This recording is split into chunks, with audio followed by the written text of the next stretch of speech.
What's going on, guys? How's it going? Have you guys been aware that we actually do illegal things throughout the day, maybe multiple times a day, and we're not even aware of it? So today we're going to be looking at the 10 illegal things we basically do all the time. I'm actually really curious to find out because it's probably not going to change my mind. I'm probably not going to stop the things I'm doing that are illegal unless like I'm actually going to get in trouble, but I wonder if it's like stupid laws or anything like that. So without further ado, let's get right into this video. While most of us try and be good law-abiding citizens most of the time, we can be breaking the law without even knowing it. Yes, you can technically call yourself a small-time criminal if you have ever been involved in any of these illegal activities. Using a fake name online. Alright guys, I'm going to prison. No, but seriously, when I was younger, I would use fake names because I was scared that people would know who I am. I don't know why. I was always scared that there was going to be like this kidnapper that would know who I am, know my name by looking me up on the internet. You're filling out an online registration form and you enter a fake name that makes you chuckle, like Seymour Butts or Megan Cox, and you don't really think much of it. After all, why should you give your real name to every single site you register with? But did you know that entering a fake name can get you arrested and charged with hacking? The Computer Fraud and Abuse Act states that when you give a false name, you are gaining access to a website in a way that its owner didn't authorize. In other words, you are claiming to be someone you are not to try and access a page, which constitutes hacking and could land you in prison for 5 to 20 years. I don't want to go to prison for 5 years just for saying the fake name. I usually put like Jack Robinson or something. I don't know. I just think of like common names. I did not know it was that bad of a crime.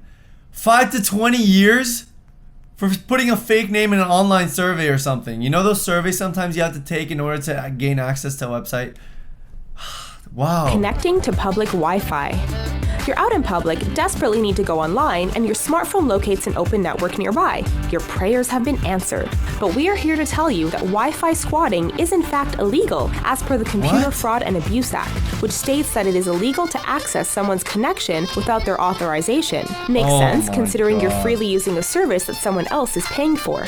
Several years ago in the United States, a man was arrested and fined $400 for regularly parking outside a cafe with his open laptop and tapping into their Wi-Fi connection.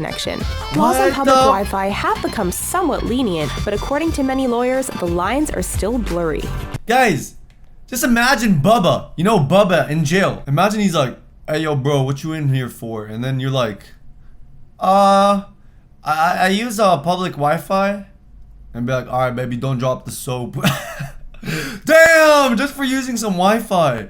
I was just trying to get some internet access, you know, to... You guys don't need to know. Littering.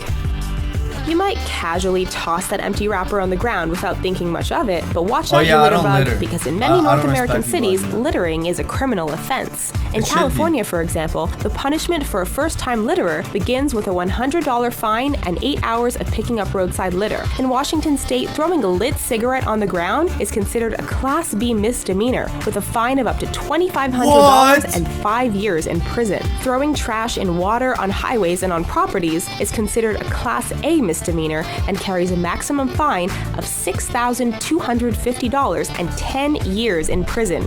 Betting with friends. No way. Ever wanted to make a $2,000 bet with some of your friends? In case the thought ever crossed your mind, beware. Did you know that it is illegal to bet $2,000 in one day within a group of 5 or more people? If you get caught, you're headed to the big house for up to 10 years. Who knew that a friendly bet could ruin your life? And if you think they take this law lightly, you are wrong. So let's say there's a party or something, right? Next door. And you're with your friend, you know, it's poker night. I don't even know who plays poker night. I wish I played poker night. You're with your friends, and you guys are gambling real money. You're gambling over $2,000 each. And basically one of the friends calls the cops, right? For the party next door because it's way too loud. And then he sees that you're gambling and then he looks over $2,000. You guys are all going to jail. Why? That seems way out of proportion.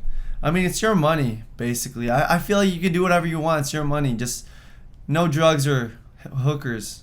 In 2005, a man named Sal Colosi was overheard betting the forbidden amount amongst friends in a Virginia bar. The person who overheard this just happened to be an undercover cop, and the next day, an entire SWAT team showed up at his doorstep and accidentally shot him to death. Cursing. Alright, let's accidentally shoot someone to death because they were gambling. Yeah. If the F-bomb is irregular in your vocabulary, you might want to watch that potty mouth. In many US states, people have been arrested for using curse words in public. In states like Virginia, profane or indecent language in public is a Class 1 misdemeanor, and in 2010, a Milwaukee man was fined $500 after a police officer heard him. That's unconstitutional. There's this thing called freedom of speech. As long as you don't threaten anybody's life, property, I don't understand. How can you possibly get fined for cursing? It's against the law to fine someone for cursing. What? Guys, you guys know freedom of speech, right? Like, is that even a thing nowadays? Like, I feel like people just really don't care. Swearing in casual conversation at the back of a bus. Apparently, swearing in public disturbs the peace and poses a quality of life issue to those unwillingly exposed to such profanity. Sharing passwords. You may think you're doing something nice by giving your friend your Netflix password so that she too can binge watch her life away. And while we do believe you are a nice person, you're actually cheating the system by paying for one account and allowing access to multiple users. Maybe we can forgive you for giving the password to a close family member, but don't go spreading it around too much or you'll attract suspicion. So basically, I feel like if it's your family, like she said, obviously you're gonna use the same password. That makes no sense. You're in the same household. Why would each person have a Netflix account? I feel like that won't get you in prison, but if you go around and share like to 10 people your password, then you're basically, in a way, it's like stealing from Netflix because they could be making money off those people. Everyone does it though. Like, are you gonna start arresting everyone for sharing passwords? You can't really do that. I mean, you could try, but Netflix has begun to find ways to stop people from password sharing. Sometimes, if there are too many people trying to access one account, Netflix will say it's currently unavailable. This is definitely one instance where sharing is not caring, but stealing. Not claiming your eBay earnings. eBay is a fun online place to make money off items lying around the house that you simply don't need. And if you do your research and play your cards right, you can make quite the fruitful income. But selling on eBay works like a virtual store, therefore it is considered a business transaction between you and the buyer. This is why, just like any job, you must claim your eBay earnings at the end of every year. Not doing so is considered tax evasion. This law isn't strictly followed because people don't think of selling something on eBay as being real income that needs to be claimed. If you are one of these people, we're just warning you, don't be surprised if the tax man shows up on your doorstep. Writing disturbing. Guys, I literally do more than half of these, and all these are considered illegal things. Wait, did I just confess that I do illegal things? Does that mean I can actually get arrested right now? Like, I sold a camera on eBay, and I didn't pay taxes on it, on my income. I share Netflix passwords with my friends. I'm going to jail. Mom! You know what my dad does? He would burn CDs, which basically means like, he would copy music from different CDs back in the day. Like, now everything's online. Now you can just download YouTube to MP3. It's still illegal. Everything we do is illegal. That's it. Material.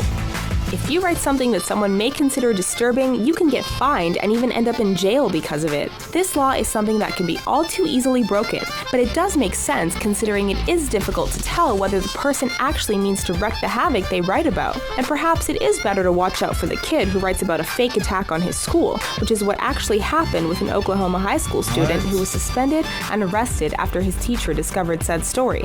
It is clear that this disturbing material law draws a very fine line, and you need to be careful what you share with people. Carrying a permanent marker. Oh my God, these are getting Kids. ridiculous. If the cops decide to check your bag and find you with a permanent marker, they may have the right to haul you away. According to most anti-graffiti laws, it is illegal to carry broad-tipped indelible markers, and it is also a crime to buy permanent markers for someone under the age of 18, as they can be used for acts of vandalism. These laws are in effect in many U.S. states, from New York all the way to California, and seem somewhat silly given that there are many other more dangerous ways you can commit acts of vandalism if you really wanted to. Oh my God, we're all criminals. Oh shit! Let me know in the comments if you guys are criminals. If you guys join the criminal bandwagon right here. This is gonna be a criminal club just for Reaction Time fans. That is absolutely ridiculous though. Whatever guys, you know what? I'm just gonna continue doing what I do as long as I don't get in trouble. Maybe I won't share Netflix passwords in case it actually becomes something serious. I doubt anything bad will happen. Hopefully. But with that being said guys, thank you so much for watching. Hope you're gonna have a good one. I'll see you next time and peace out.